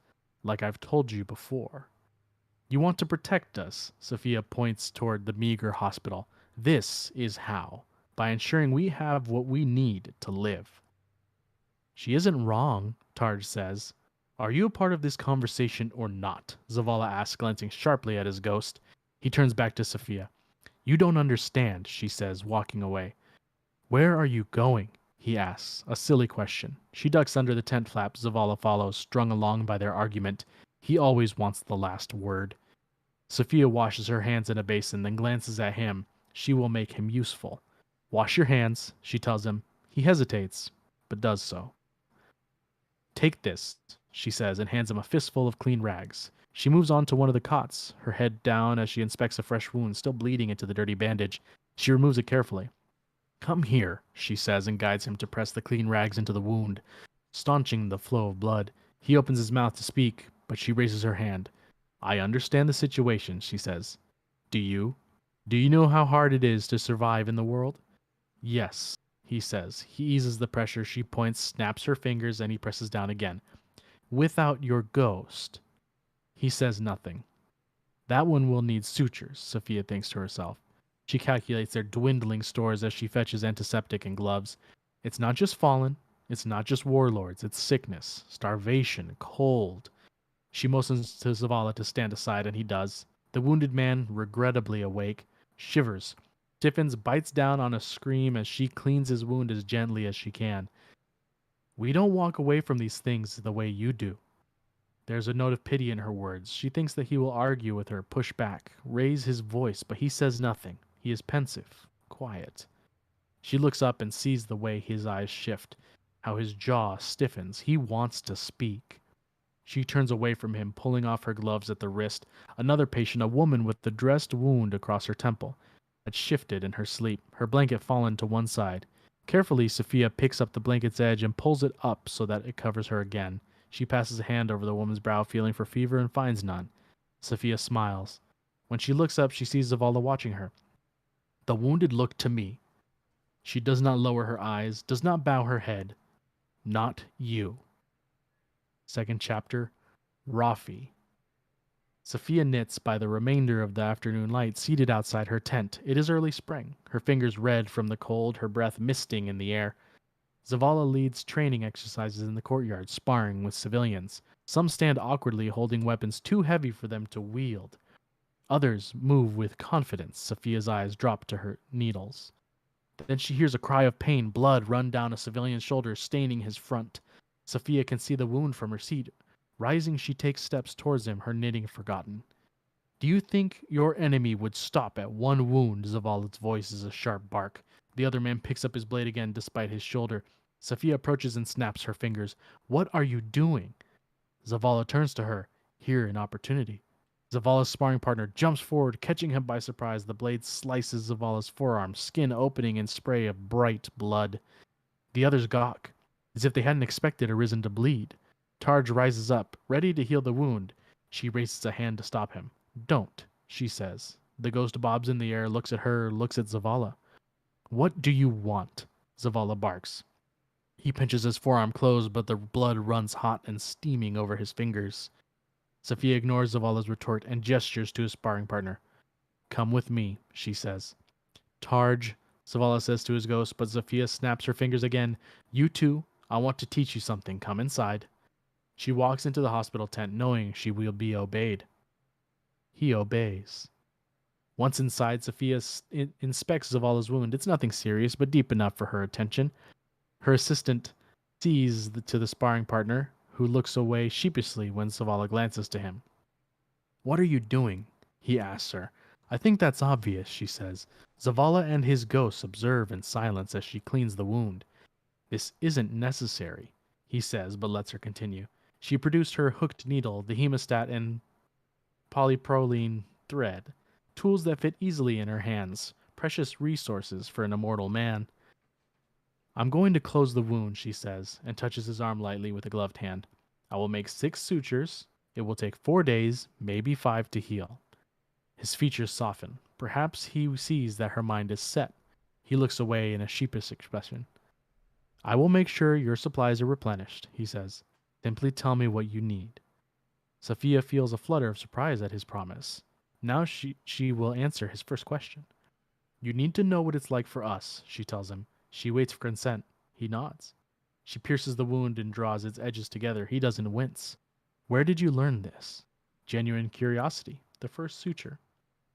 My mother, she answers, and books from the Golden Age. She gestures to a ramshackle shelf holding a dozen books, old, crumbling, but cared for. I'd like to see them, he says. She smiles, pleased. Second suture. I'll show them to you, she says. When she raises her eyes, she sees that he is looking at her with intensity she can't place. Despite herself, she feels a warmth creep into her skin. We traveled, she says, too quickly, her eyes dropping back to the third suture. Very far village to village. My mother, father, sister, and me. Fourth suture. Father killed in a raid, mother died from disease, sisters a ways west from here, but I kept to my travels. Why? He asks softly. She passes the needle through the fifth suture. There are always more people to help. I will move on once I finish training him. She nods to her assistant. Sophia brings her shears to the thread of the last suture. The wound is closed. She winds a top bandage around his arm.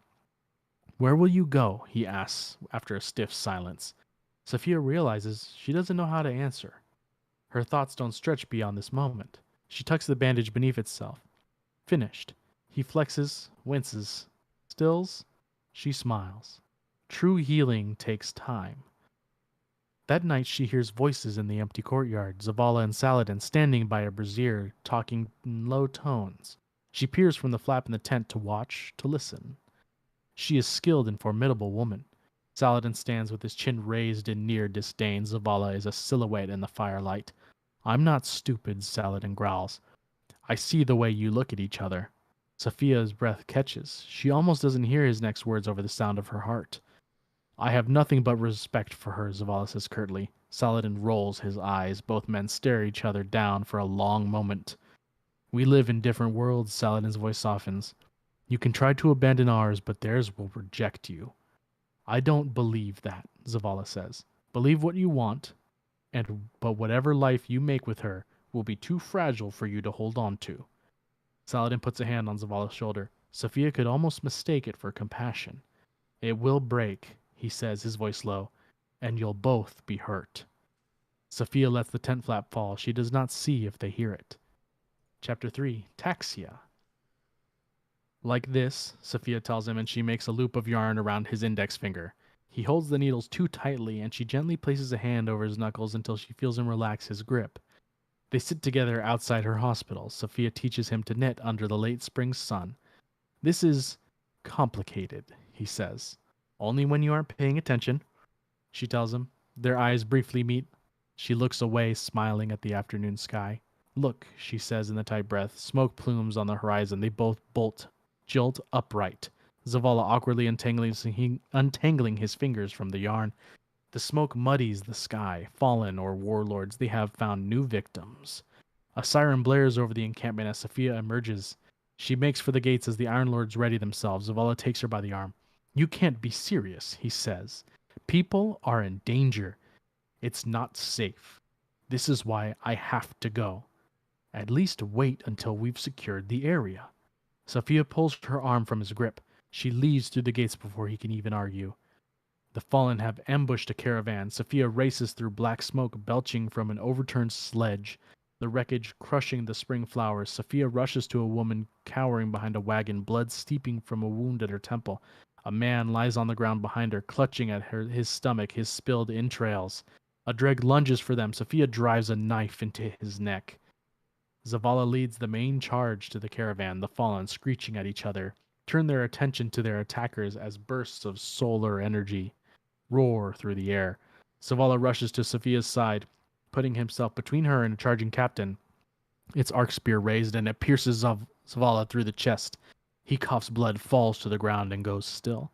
Sophia screams, horrified at the sight, but she scrambles for Zavala's weapon and raises it just as the captain bears down on her. She fires 3 rounds into its chest and throat.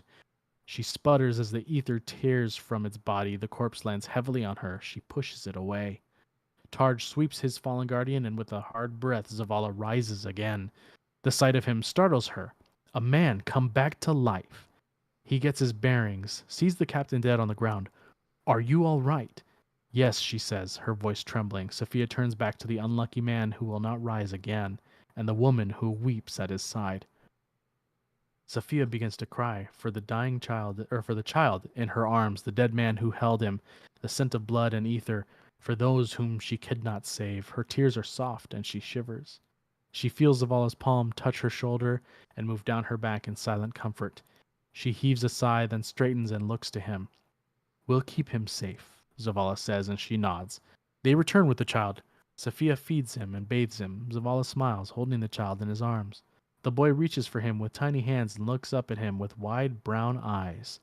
The boy needs a name, she says. She thinks for a moment, remembers her father with fondness.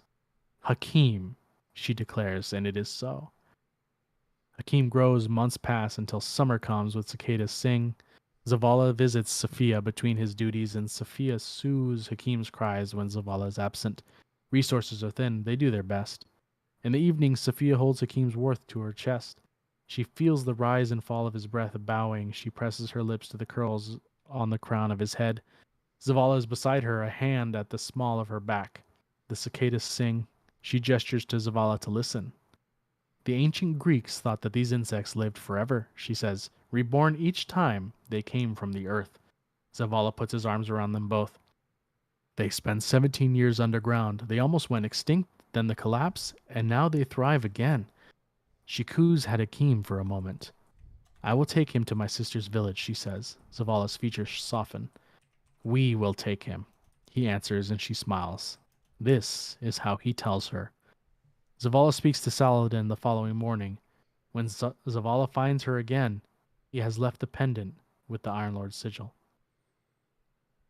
And we'll keep it going next week. We'll finish off this book and then get moving to the book after that for another 2 weeks. And our boy Wesley, I agree with you 100%. Yep. We'll have a fox down right now.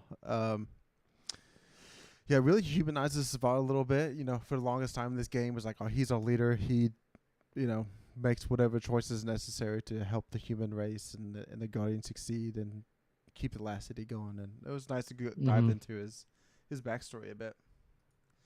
And that brings us to the mailbag.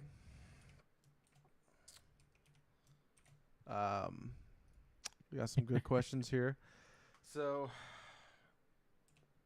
first one is, are you satisfied with the conclusion of the seasonal story?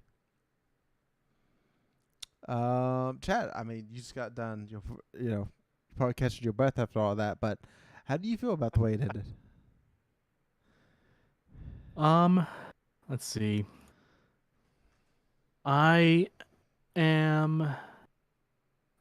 I'm kind of sad that that we still haven't seen Big Daddy Callus and all his super glory. But I definitely am hopeful for him when he comes back, because I know we called him the Herald of the Witness. So he's got his thing going on, and I'm hoping that we do see him eventually, whether it be at the beginning of Lightfall or what have you. But it kind of wrapped up the Haunted storyline pretty well. I wish that, if you haven't, try to keep this as spoilish free as possible. But I kind of wanted more of the characters that were involved in the season to be involved in that final confrontation. Mm-hmm. It's cool to have them there. Like, we all enjoyed when we have Saint doing the infinite bubble. That's always fun. So having more of them just be there doing stuff it would be cool. But they wrapped up all the Haunted storylines, each Sever mission up in a nice little bow, did their own little thing, and left it at that. But I can't wait. I want to see Big Daddy Callus in the flesh. Yeah, so I mean, that ending cutscene, everybody's there that's kind of been involved this season. So I think that was really cool. And the kind of thing that Chad alluded to with Callus, I'm just trying to decide, is he going to be the next dungeon, or is he going to be like the boss before you face the Witness in Lightfall? I mean, he already was a dungeon, right? Like, with Duality, we have his. If you get the memories, he's basically narrating the entire time. Like, he has voice lines in each fight. He talks about it. He leads into fights with talking. He exits fights with talking. And then in between the stuff, you have the memories where you can hear more talking. So that was his thing. I'm hoping it's a fight. Like, I'm hoping like it's like either it's a raid encounter. Like, he is a raid boss, but not like the boss, like a mid boss. Because that would be even more crazy, because the Witness is supposed to be the big bad. So if Callus, who was our like, man, this guy's crazy, we haven't even seen him, he's powerful, is just like a mini boss for the Witness, that's gonna be wild. I do have a quick lore question. I don't remember the raids that well. Now, for each Leviathan raid layer, wasn't there less and less Callus robots in the where you grab the chest? And then now we just went back and like the whole room is filled back with robots? Ooh, that's a good question. I don't remember paying attention to that. I also only did Spire, like, if you look at my raid report, I want to bet it's less than this many on my hand. I'm willing to bet it's less than that, because nobody ever wanted to do it. And then he complained about not having the catalyst. Bro, I'm telling you, man. Yeah. I'm just unlucky. Mr. RNG. Well, no, that was a different catalyst. And I think, like, if you notice, like, when you're walking through, if you look in the areas where it's dark and you can see like the Callus bots, their red eyes are looking at you. No matter what angle the bot is at, they're just glowing and staring at you. I looked at that and I'm like, ooh, spooky. Yeah.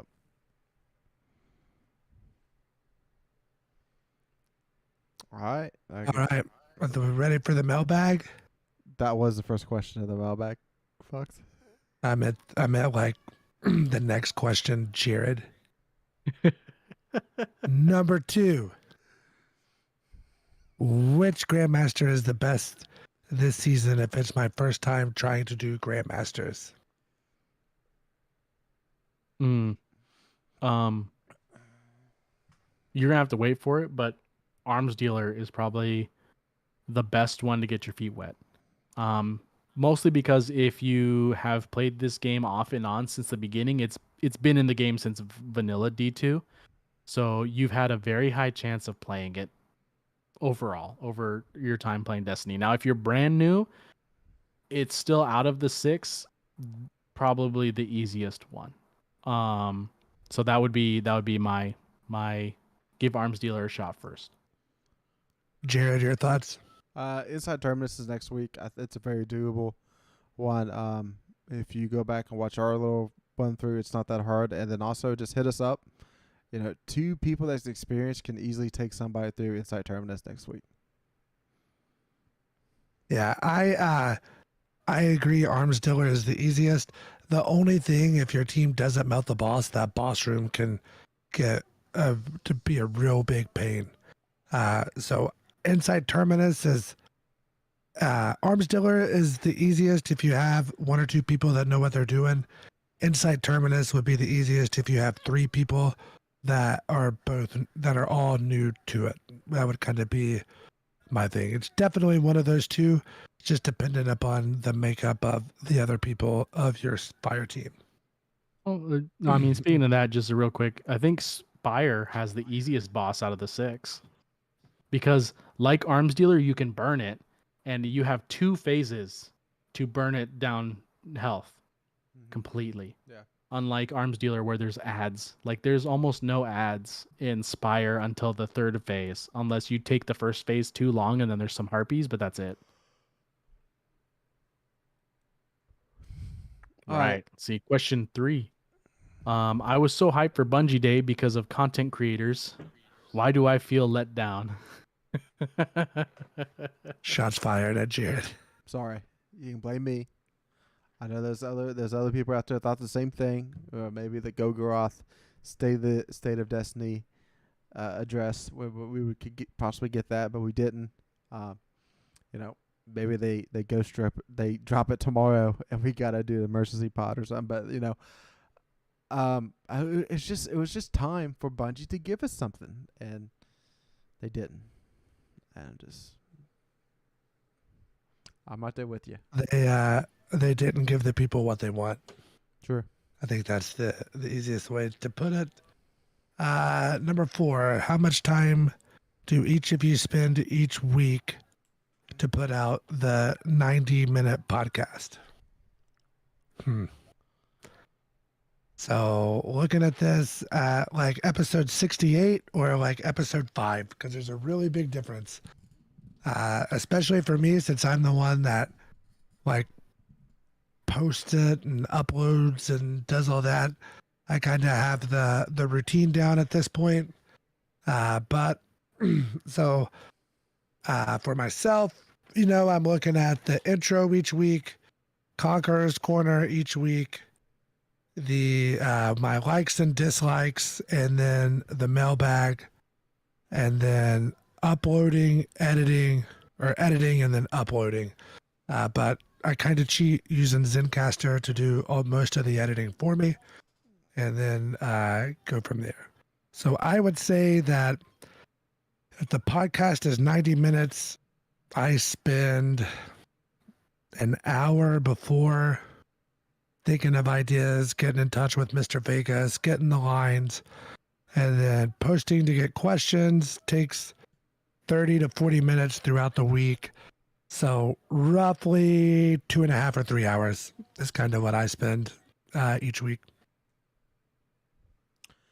Yeah. I spend a lot of time just reading through the patch notes and anything that Bungie puts out about stuff in game to make sure I don't miss any main points of what they're changing and stuff coming down the road. And then, also obviously the TWAB. I do type up the rundown, depending on what happens that week. If Bungie gives us a lot of numbers, it's a lot of copy and pasting because I'm not rewording the numbers that Bungie gives us, and then just keeping some totals up to date, and also like looking through the weapons and doing that weapons breakdown. So it's around 2+ hours on average each week. That's an easy thumbnail. Takes like 5 minutes, but yeah. Yeah, for me, it's lots of reading and rereading, trying to find the topic.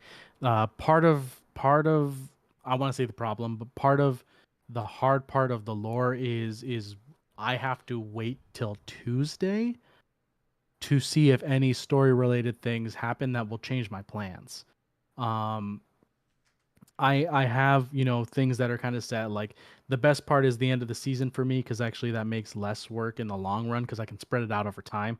Because it's the same amount of work that I have to do normally in 2 days, and the time I get home before we start the podcast on Thursday, I can spread it out throughout the whole week, like from Friday to until Thursday comes back around.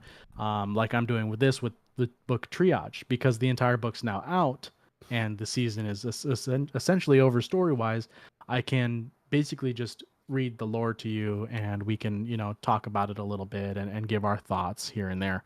I like to do, like, over time I've kind of evolved, like these guys have talked about, and I do more of like a straight read out of the lore, and then we have a little discussion at the end.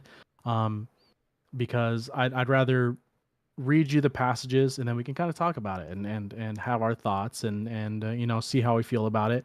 But that, like, it'll take me maybe from Tuesday to Thursday beforehand. It'll take me maybe 2 to 3 hours of either like deciding time of figuring out what I want to do, or finding what I need to figure out to talk about, and finding the pieces, creating the pages I need to make sure I can read it quickly and easily. But like I said, near the end of the season, it's a lot faster for me because I can do it in snippets throughout the week, and it doesn't become as much of a rush. But yeah, for me, it's typically like a 2 to 3 hour project for me per week for this stuff. So I would say anywhere from 7.5 to 9 hours that we spend combined. Yeah. Yeah. And we're getting to the part of the season where we're going to be coming up with stuff to talk about, gimmicks to do, to where like content's drying up. We're going to have to find ways to have fun in this game that Bungie don't supply us. So, yep.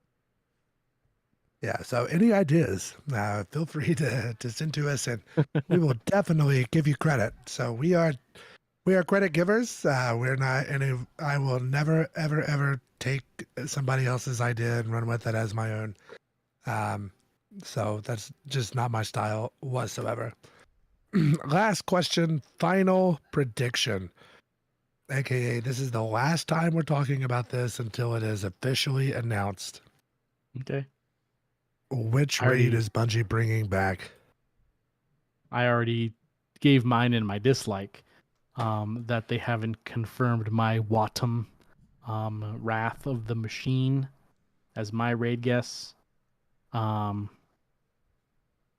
I mean, if this, thanks for making that rule. This is literally the last time I can talk about it until it gets announced. So Wrath has been my guess the whole time.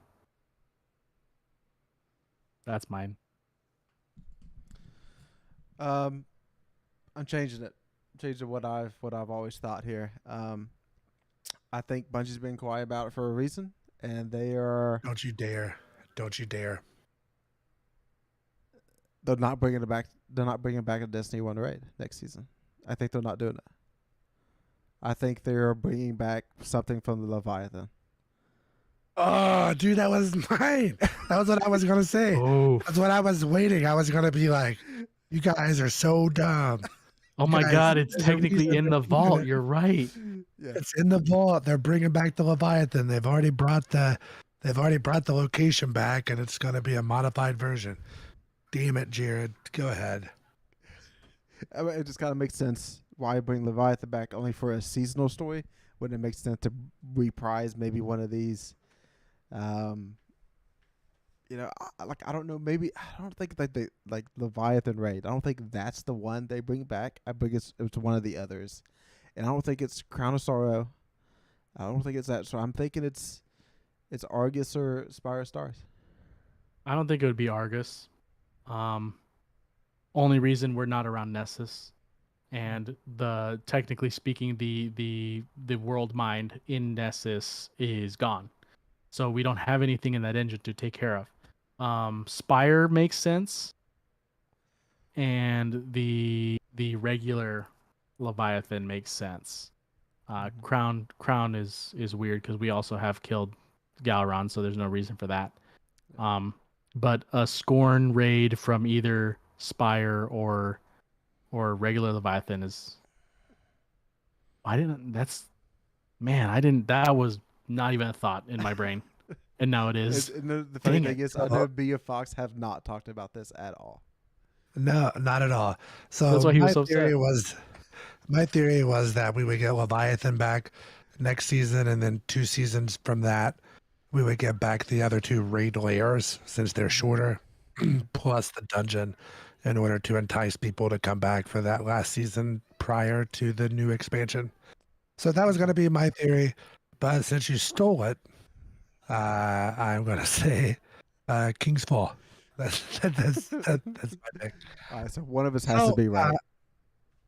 Right. So, saying that, make sure you follow us on Twitter at DestinyCCPod. Join our Discord server. Send us a bunch of friend requests so we can play games together. And I am going to let my other 2 boys here sign off. Grandmasters are back, so nothing else is really going on in the game that we are chasing. So if you need help getting a dungeon done, a Grandmaster done, raid done, hit us up.